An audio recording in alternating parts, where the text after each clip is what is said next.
Dios le bendiga a cada uno en esta mañana. Estamos alegres de estar en la casa del Señor. Amén. ¿Cuántos están alegres de estar en la casa del Señor? Amén. ¿Verdad? Estamos muy contentos de estar en la casa del Señor y con mucha confianza, con mucho regocijo, con mucha gratitud decimos amén. Amén. No solamente le damos gracias al Señor en el día de acción de gracias, sino que todos los días. Amén. Y creo que no les he visto desde el Día de Acción de Gracias. Y espero que hayan disfrutado su pavo, ¿verdad? Y que haya sido de bendición a su vida. Amén. Este año aprendimos que hay que comprar el pavo de antemano y no se puede comprar el mismo día porque está frisado como una piedra. Pero anyway, de todos modos, quisiera leer el versículo 16. Amén. La hermana Jimena leyó los versículos ya, pero quisiera reenfatizar el versículo 16, Lucas 2:16, que dice de la siguiente manera, dicen, fueron a toda prisa y hallaron a María y a José y al niño acostado en el pesebre. Amén. Vamos a orar. Amén. Señor, te damos gracias por tu palabra, Señor. Te damos gracias por esta linda oportunidad, Señor, que nos has dado de poder estar reunidos en este hermoso lugar que está dedicado a ti, Señor, para adorarte a ti, para exaltarte a ti, para bendecirte a ti, Señor amado. Te damos gracias por la vida que nos has dado, Señor, por la salvación de nuestras almas, por el perdón de nuestros pecados que solamente podemos alcanzar en tu Hijo Jesucristo, Señor. Padre, te imploramos, Señor, que tú nos hables en esta mañana a través de tu palabra. Abre nuestros oídos, Señor, para poder discernir lo que tú nos quieres hablar a través de ella. Habla a nuestros corazones, Señor, y danos la virtud, Señor, de poder poner en práctica lo que aprendemos en el día de hoy, Señor. Te damos a ti la gloria y la honra en el nombre de Jesús y todos decimos amén. Se pueden sentar. Amén. Pues repito, es un regocijo estar con ustedes en esta mañana y quiero predicarle bajo el título Dios se revela a los humildes. Dios se revela a los humildes. Ese es el título de este sermón en el día de hoy. Y estaba pensando que si usted y yo hubiésemos estado vivos aproximadamente 30 años antes del nacimiento de Cristo, cuáles serían las noticias dentro de los 30 años antes del Señor Jesucristo, pues posiblemente estuviésemos leyendo sobre un monumento que construyó Octavio al dios de Apolos en un lugar llamado Actium. Eso es algo que posiblemente hubiésemos estado leyendo en el periódico del primer siglo o antes, que precedía el primer siglo, ¿verdad? Antes del nacimiento de Cristo, y desde luego esto es haciendo uso un poco de la imaginación, porque en el primer siglo no habían periódicos, pero por lo menos tolérenme por un minuto mientras pensamos en esto. Si hubiésemos estado viviendo en los primeros 30 años antes de Cristo, posiblemente hubiésemos estado leyendo sobre una nueva ciudad que fue establecida por Octavio, que se llamaba Nicápolis. O posiblemente hubiéramos estado leyendo sobre la muerte de Casius o de Turillos, ambos que conspiraron para asesinar a Julio César. Y yo sé que posiblemente ni conocemos estas cosas de la historia, pero posiblemente esas son las cosas, eso hubiesen sido las noticias que circulaban antes del nacimiento de nuestro Señor Jesucristo, o posiblemente hubiésemos estado leyendo sobre las fiestas extravagantes de Antonio y Cleopatra, quienes cogían el oro y convertían el oro en polvo y lo mezclaban con vino y se lo bebían, mi hermano.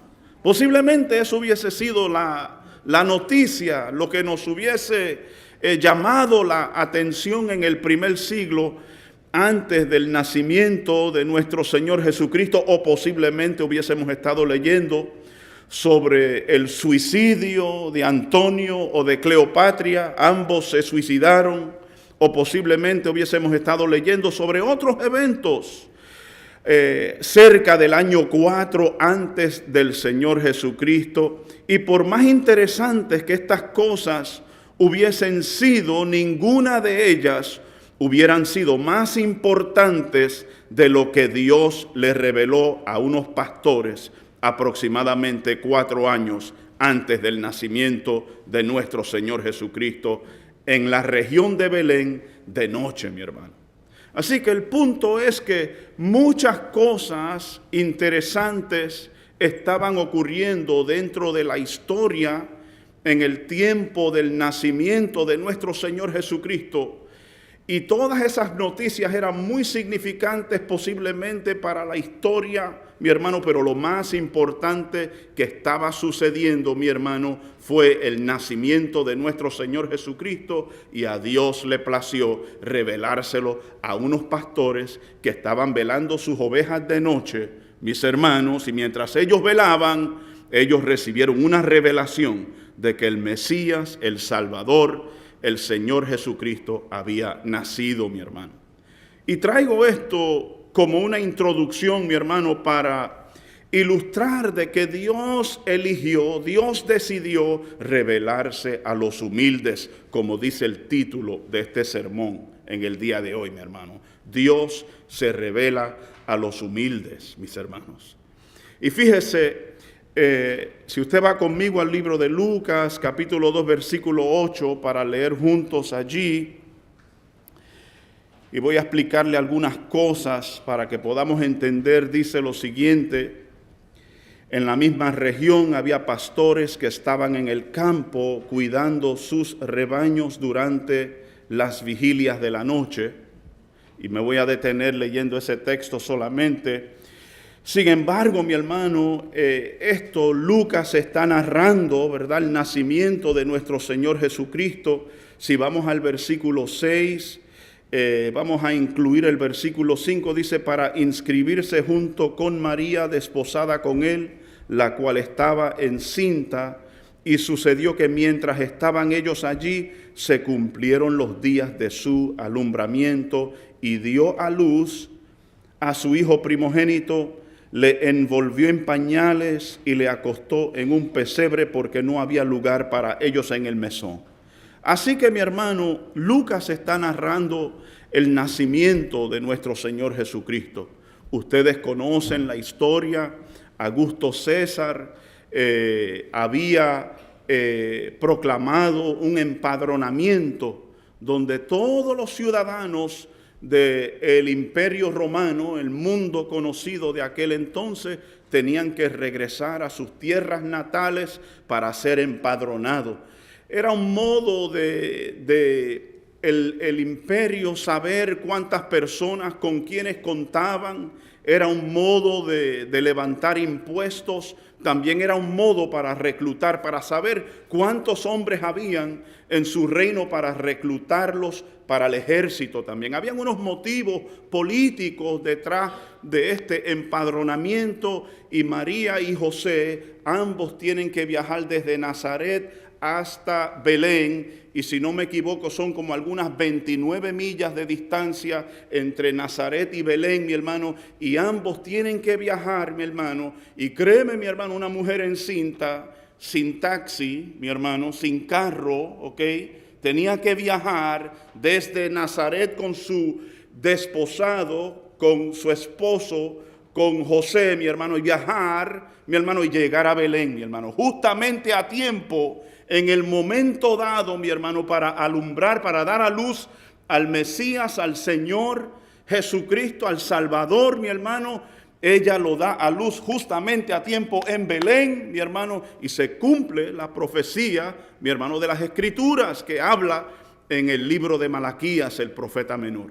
Pero en esta historia que estamos mirando, en esa misma noche en que nace el Señor Jesucristo, Lucas también dice, la Biblia también dice que en la misma región habían pastores que estaban en el campo cuidando sus rebaños durante las vigilias de la noche. Y en este primer punto que quiero traer en este mensaje en esta mañana, Dios se revela a los humildes que velan, mi hermano. Ese es el primer punto. Y mi hermano, yo me imagino, ¿verdad?, estos hombres, ¿verdad?, humildes. Y quiero decirle algo, mi hermano, los pastores en el primer siglo eran personas que tenían el menos, ni se registraban en importancia en la sociedad del primer siglo, mi hermano. En otras palabras, los pastores, estos hombres, lo repito, no registraban en cuanto a importancia, en cuanto a una escala de importancia en la sociedad. Estos hombres no registraban, mi hermano. Incluso la profesión de ser un pastor de ovejas en el primer siglo, ellos se consideraban como personas despreciadas, personas marginadas.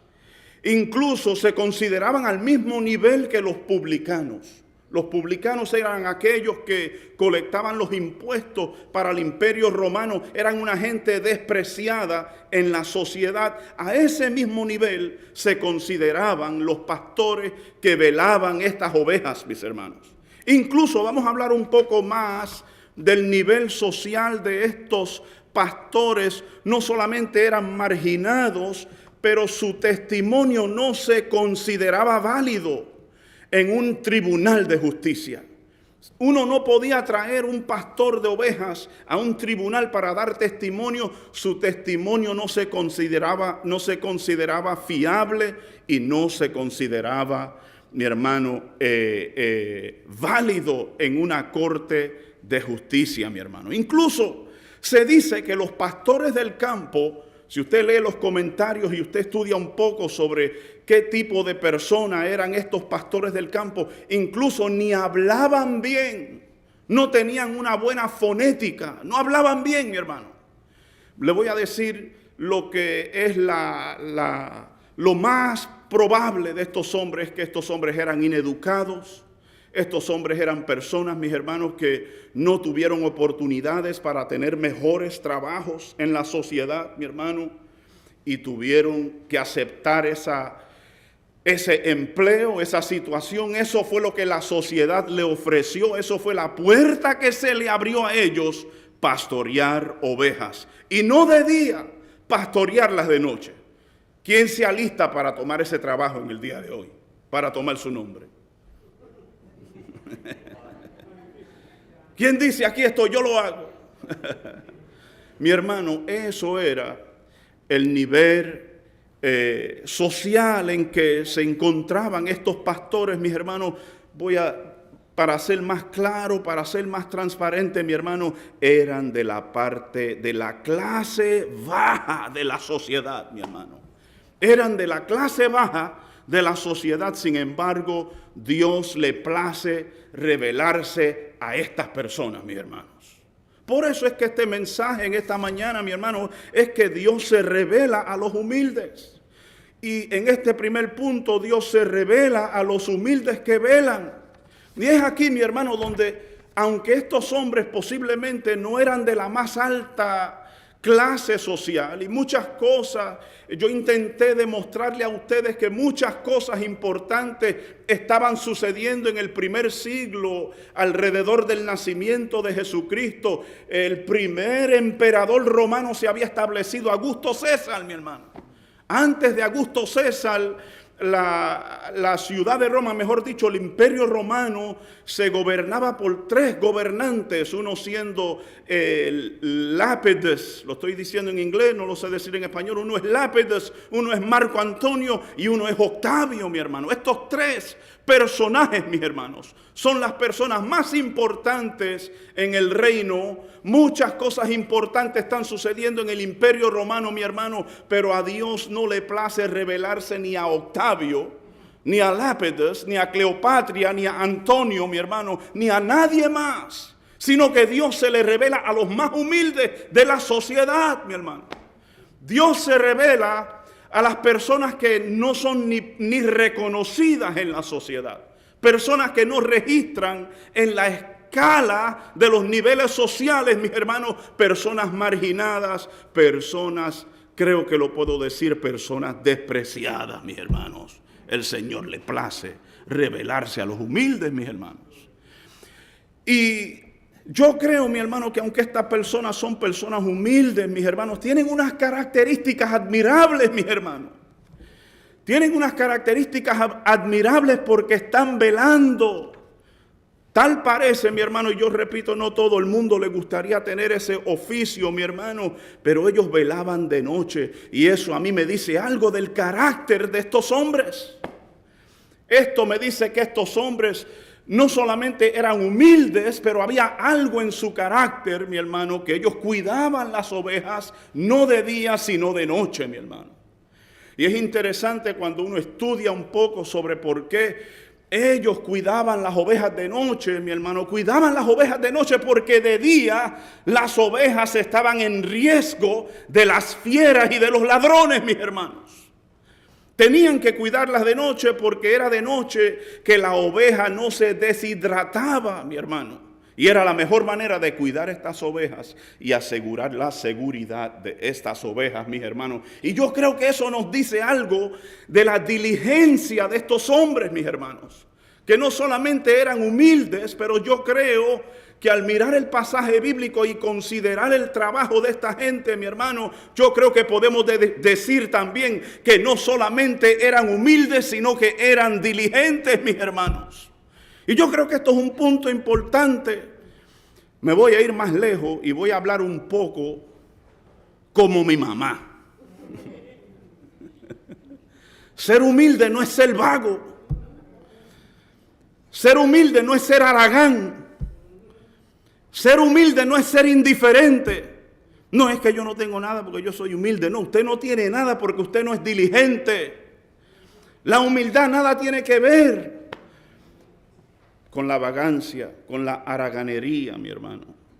Estos hombres no solamente eran humildes, eran diligentes. Y Dios se revela a la gente diligente, mi hermano.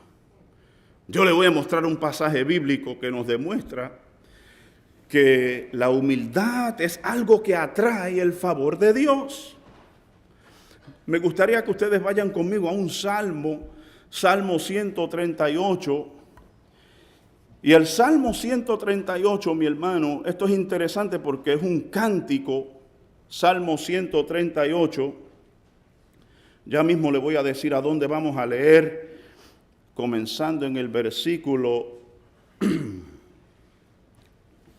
4. ¿Cuántos están conmigo? Voy a tomar un poco de agua, mi hermano.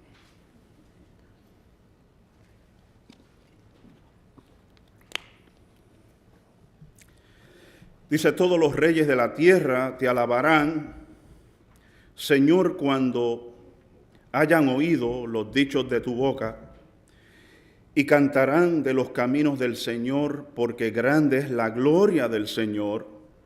Y mira este texto conmigo, mi hermano, el versículo 6, míralo en su Biblia, dice, y porque el Señor es excelso y atiende ¿a quién?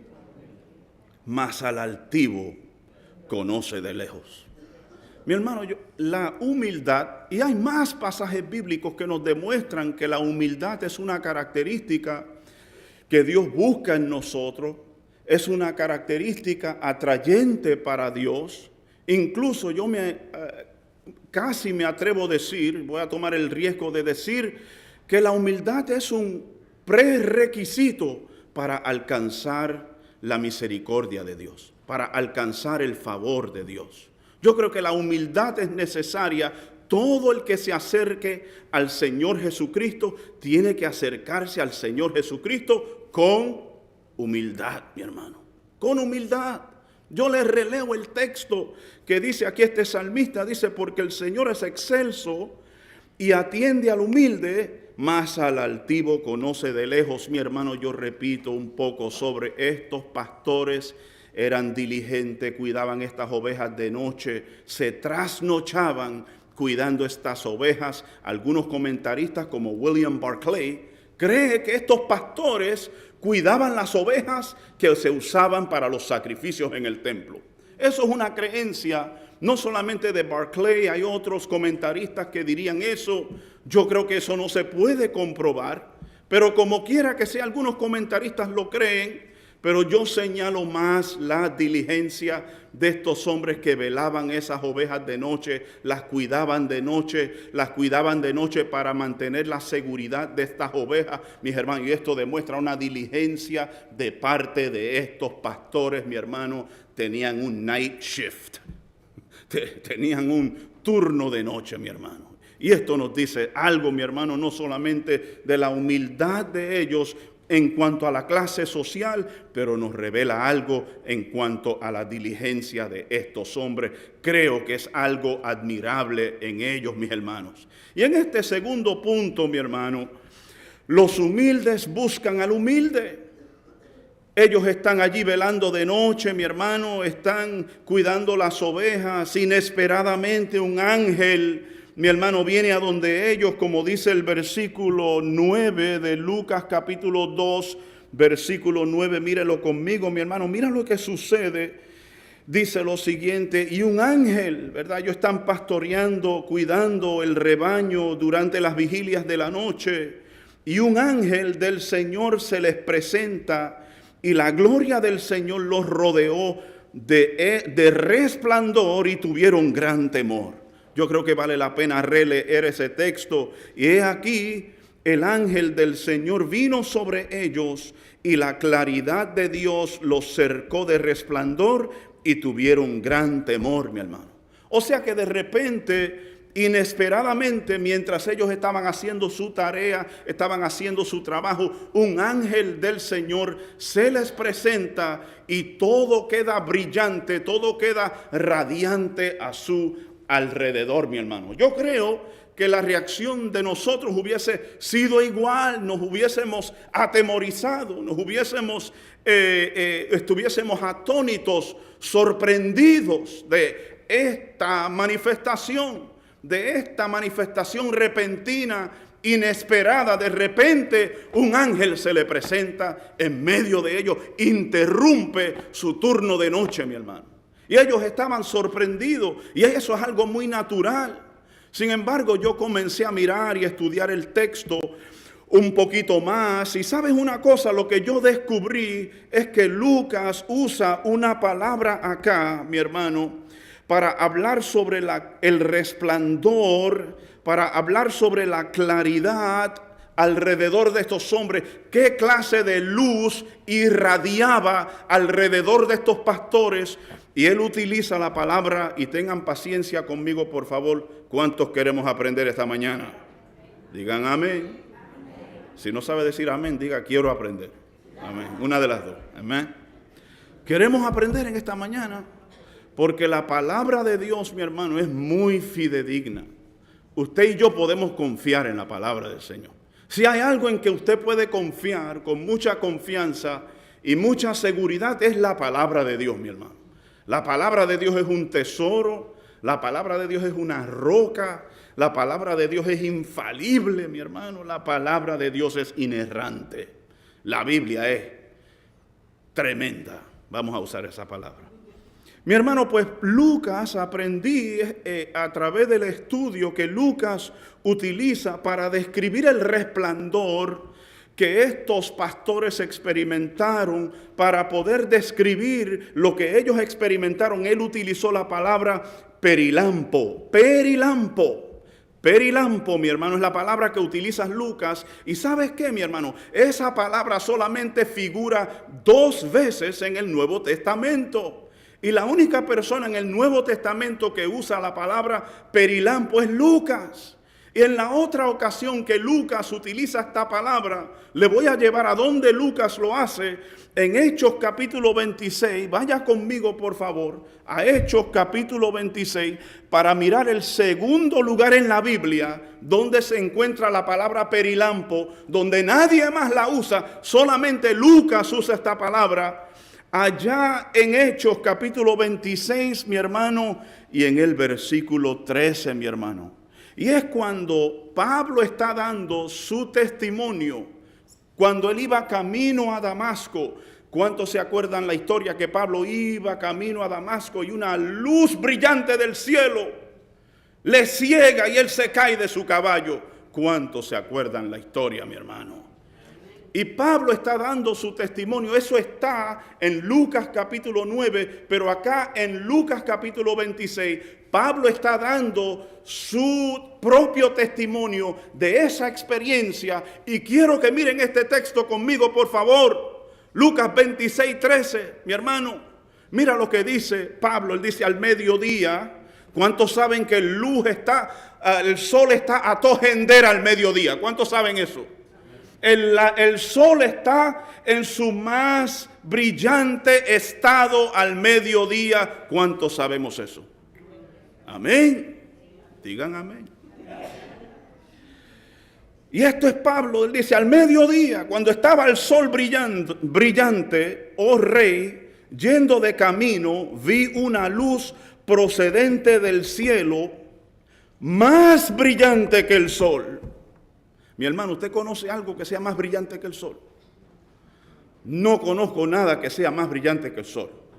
Pero Pablo describe, y ahí esa palabra que Pablo está usando es la misma que Lucas usa allá en el capítulo 2, mi hermano, de su evangelio, la palabra perilampo. En otras palabras, esa luz que vieron esos pastores era más brillante que el sol.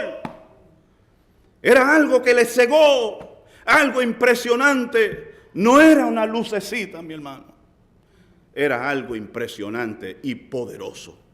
Y termino leyendo aquí lo que dice Pablo: más brillante que el sol, más perilampo que el sol, que resplandecía en torno mío y de los que viajaban conmigo. Solamente quise traer ese punto, mi hermano, para que nosotros podamos apreciar, mi hermano, la experiencia de estos pastores, que ellos vieron, que ellos experimentaron y por qué ellos estaban, mi hermano, según el versículo 9 dice, tuvieron gran temor, mi hermano. Porque una luz brillante que cegaba se les presentó de noche, mi hermano. Un ángel se le presentó de noche, mi hermano, y la luz brillaba de manera que les cegaba, de manera impresionante. De manera que irradiaba de una manera que los llenó de gran temor, mi hermano. Fíjese, mi hermano, el ángel comienza a hablar con ellos en el versículo 10. ¿Cuántos están conmigo? Lucas 2:10. Y dice lo siguiente, el ángel le habla y le dice, mas él les dijo, el ángel les dice, no teman, porque he aquí os traigo buenas nuevas de gran gozo, que serán para todo el pueblo. La buena noticia que trae el ángel, que será para todos, para todo el pueblo. Porque os ha nacido, versículo 11, hoy en la ciudad de David, un Salvador, que es el Cristo, el Señor. Ese ángel le dijo a ellos tres cosas impresionantes sobre la persona de Jesucristo. Número 1, anunció que el Salvador había nacido, mi hermano. Eso es gran noticia, mi hermano. Nosotros hoy día leemos la Biblia y como esto es una historia que se asocia a las Navidades y posiblemente esto es una historia que se usa en las postales, que se envían uno al otro, qué sé yo, pues a veces como que se diluye el impacto de las Escrituras porque hemos estado tan familiarizados con ellas o se han convertido como parte de la cultura en la época navideña y como que se ha perdido el impacto y el aprecio. Pero estas noticias que estaba dando este ángel eran noticias grandes, mi hermano, pavorosas, noticias que hubiese dejado estos pastores con la quijada abierta, mi hermano. El Salvador del mundo había nacido esa noche, mi hermano. Eso era la noticia que ellos recibieron. Yo no lo hubiese creído, pero yo creo que aquella luz irradiante, ese evento extraordinario, los dejó convencidos de que esto es verdad. Nació el Salvador del mundo esta misma noche. Ellos recibieron esa noticia. Mi hermano, esto es increíble. Es una historia que nos impresiona, que nos impacta, que nos deja también con la boca abierta. No solamente que el ángel dice que el Salvador del mundo ha nacido, sino que dice que el Cristo, en otras palabras, el Mesías, aquel de la cual profetizó los profetas de la antigüedad, aquel del cual las escrituras hablan. En otras palabras, el esperado, el Mesías, el Cristo, ha nacido hoy mismo. Mira como dice el ángel, lo voy a releer, dice: ha nacido hoy en la ciudad de David un Salvador que es Cristo el Señor. Así que son 3 títulos que este ángel le da, le comunica a los pastores. Número 1, es el Salvador del mundo, nació, acaba de nacer, hace poco, minutos atrás nació. El Señor, el Salvador del mundo, el Cristo esperado, el Mesías esperado, y el Kurios. Yo estoy hablando un poco de griego. Esa palabra Señor que utiliza ahí el ángel, esa palabra es la palabra Kurios, mi hermano, que se asocia con Jehová del Antiguo Testamento, mi hermano.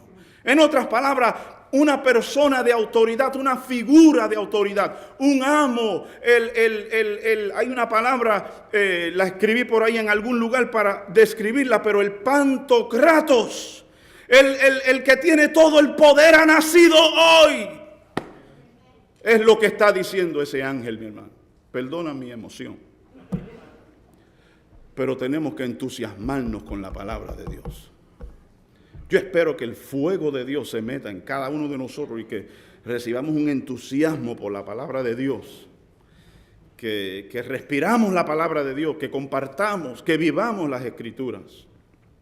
Esa era la noticia que recibieron estos pastores. Estos hombres humildes recibieron esta noticia, mi hermano.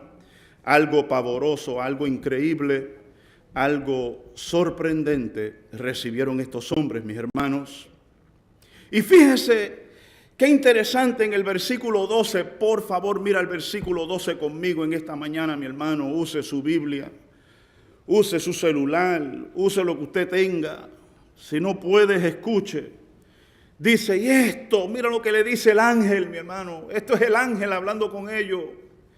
El ángel les dice, y esto os servirá de señal. Y yo quiero que usted ponga cuidado en eso, que piense en eso, medite en eso por un momento.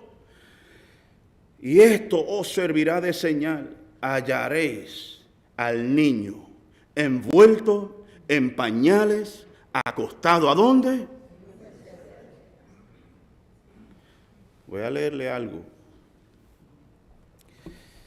Aquí dice, en el versículo 7 del mismo capítulo, dice: y dio a luz, María dio a luz. Lucas está narrando la historia. Y dio a luz su hijo primogénito, su primer hijo.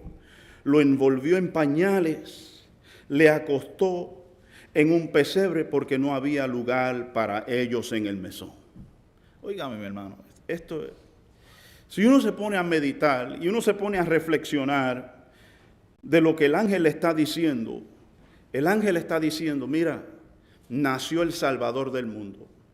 Nació el Mesías, ha nacido el Todopoderoso, el Kurios, el Señor, el que se asocia con el Jehová del Antiguo Testamento, acaba de nacer. Pero cuando ustedes lo encuentren, no lo van a encontrar como esperarían. No lo van a encontrar con mucha realeza alrededor de él. No lo van a encontrar. Allí no va a haber príncipes, allí no va a haber nadie, va a estar allí. Solamente va a estar un niño envuelto en pañales, metido dentro de un pesebre. Va a estar allí sus padres, María y José, y nada más. No va a ser algo espectacular. No vayan al primer hospital a buscarlo, no vayan a un palacio a buscarlo. Esta es la señal. La señal es humildad. La señal es que esto es un rey, esto es un escenario demasiado de humilde. Esto es un escenario, incluso la palabra pañales, mis hermanos, quiere decir trapos rotos de tela. Eso era lo que María utilizó, trapos rotos de tela para envolver al Mesías, para envolver al Señor, mi hermano. para envolver el creador del universo, mi hermano. Para envolver Emmanuel, la segunda persona de la Trinidad, María. Esto nos demuestra los recursos, los pocos recursos. Ella usó lo que tenía, lo único que hay, trapos. Utilicemos estos trapos, estos pedazos de tela rotos. Vamos a envolver a nuestro niño. ¿Y sabe a dónde lo meten? Dentro de un abrevadero. ¿Usted sabe lo que es un abrevadero, mi hermano? Los que son del campo, los que han cuidado ganado allá en su país. Mi hermano, un abrevadero es, mi hermano, un lugar donde come o donde toma agua los animales. Allí pusieron a Jesús, un escenario humilde, mi hermano. Un escenario humilde, mi hermano. Y yo creo que eso nos debe de demostrar, nos debe de impactar. No quiero tomar tanto tiempo, mi hermano, pero Jesucristo, algo que sobresale en esta historia, mi hermano, es la humildad de nuestro Señor Jesucristo. En este punto, mi hermano, este punto es que los humildes buscan al humilde. Los humildes buscan al humilde. ¿Y quién es el humilde, mi hermano? Yo me atrevo a decir, y yo sé que estoy acelerando un poco, mi hermano, pero creo que yo puedo decir en toda confianza que no hay nadie más humilde que Jesús. No se oye muchos amenes, está bien conmigo, pero no hay nadie más humilde.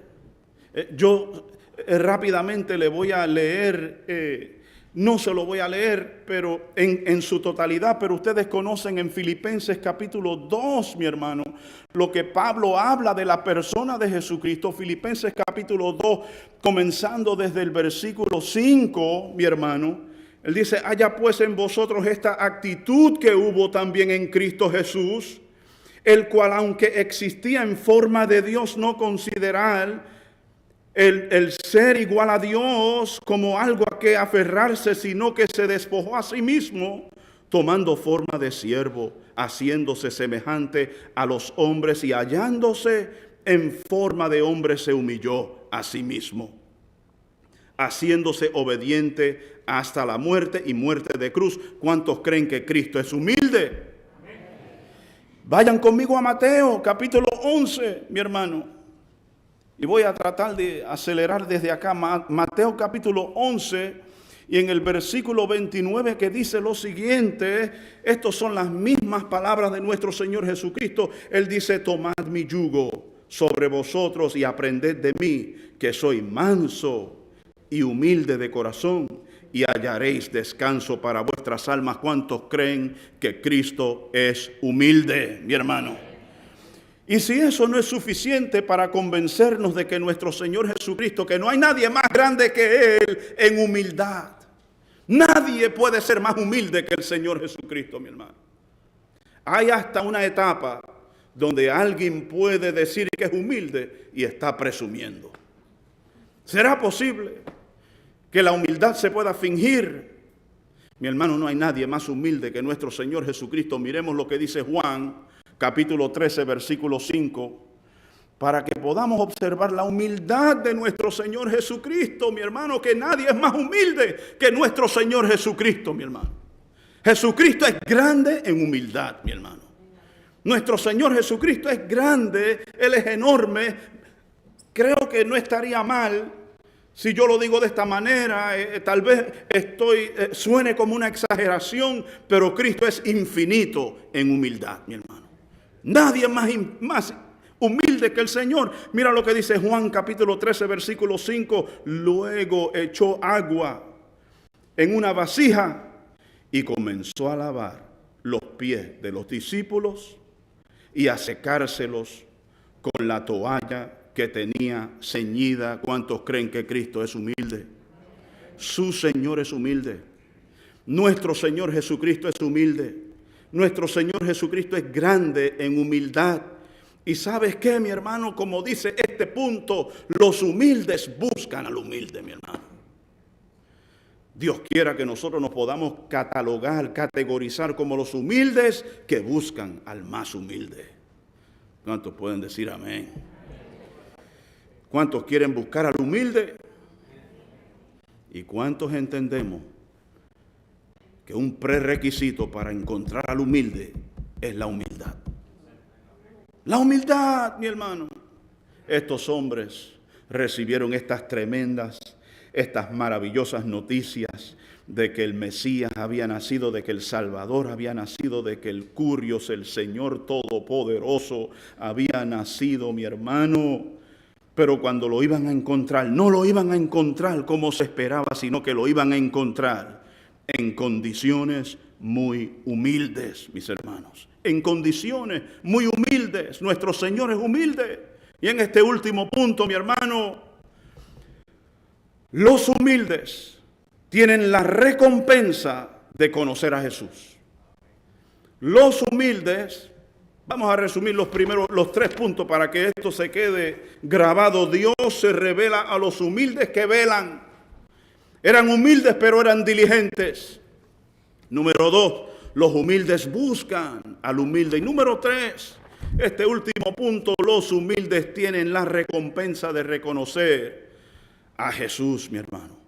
Y yo reflexionaba sobre esto, mi hermano, y no quiero quedarme estancado en un punto por mucho tiempo, pero es posible, y esto en mi propia reflexión, en mi propia meditación, es posible que cuando lleguemos al cielo, lo más que nos va a impresionar de Jesucristo no será su majestad, sino su humildad. Porque nosotros somos tan indignos de estar en la presencia de Jesús, que para que yo y usted, para que nosotros tengamos acceso a la grandeza de Jesús, Él se tiene que humillar, mi hermano. Y yo creo, solamente reflexionando en esto, meditando un poco, dejando que mi mente pensara en la palabra de Dios y rumiara, yo no sé si así se dice la palabra, pero pensar y pensar y pensar, posiblemente cuando yo llegue al cielo, lo más que me va a impactar de el Señor Jesucristo, de mi Señor, es su humildad, mi hermano.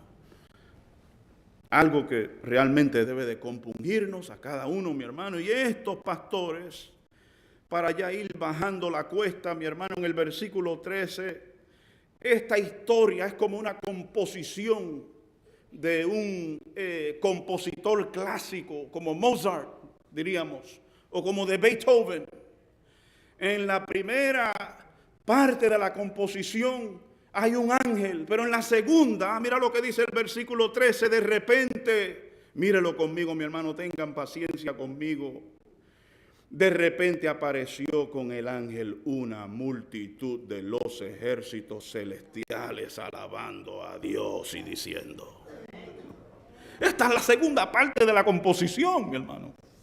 Yo no sé si usted ha escuchado la música de Vivaldi o de Chopin o qué sé yo, de Tchaikovsky, y usted ve que hay un primer movimiento y luego hay un segundo movimiento. Este es el segundo movimiento.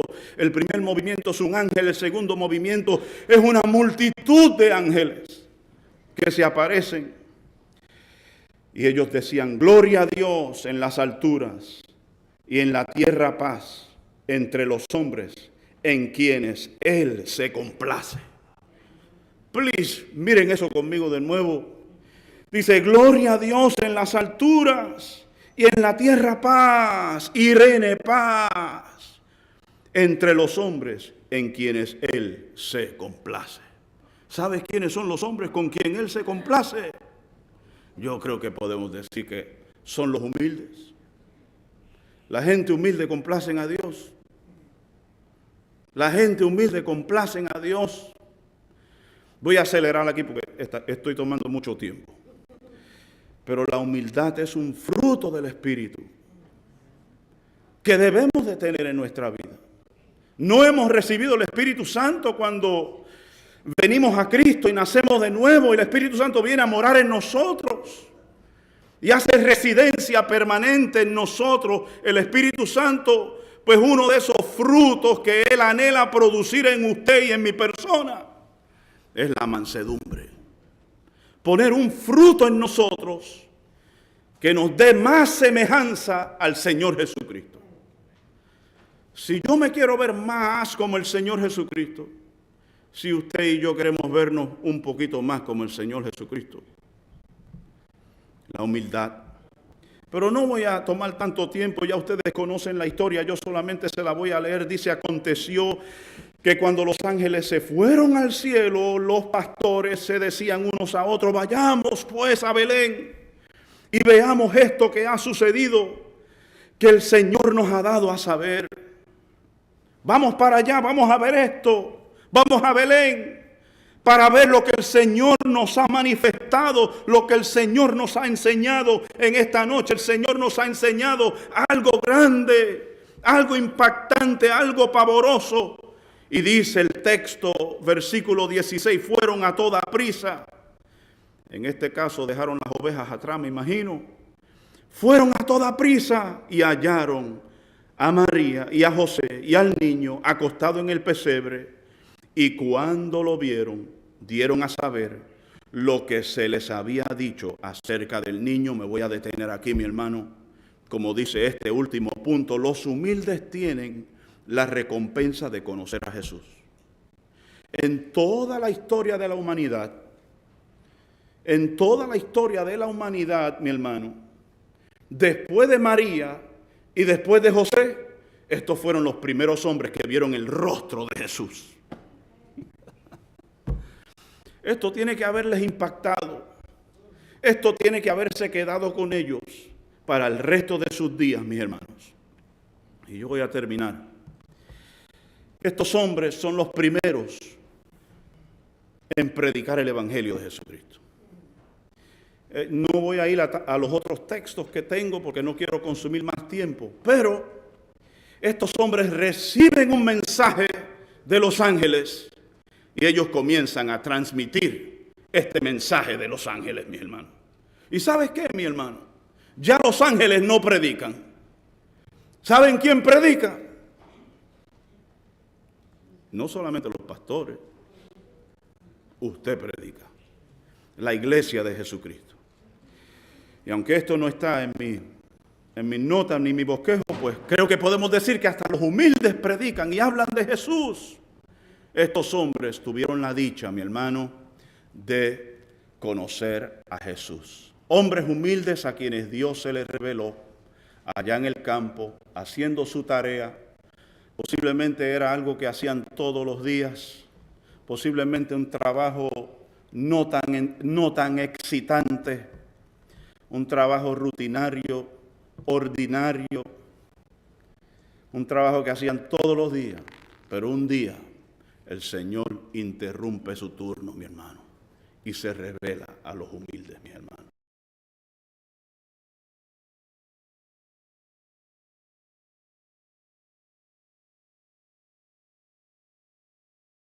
Enseñarle cosas extraordinarias a gente humilde.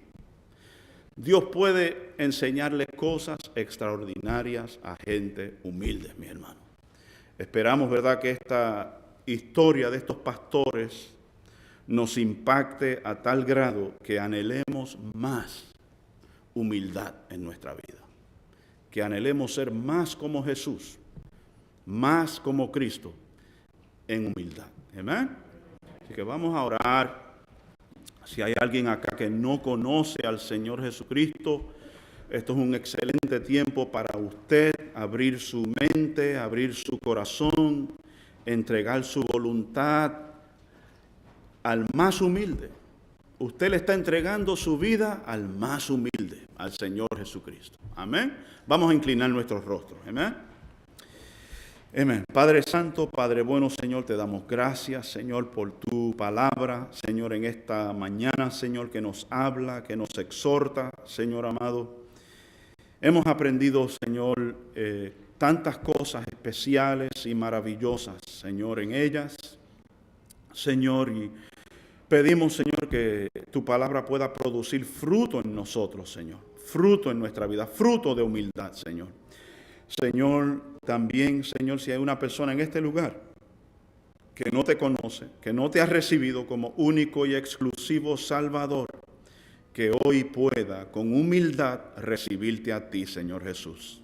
Te damos a ti la gloria, la honra, la alabanza. En el nombre de Jesús, amén y amén. Amén.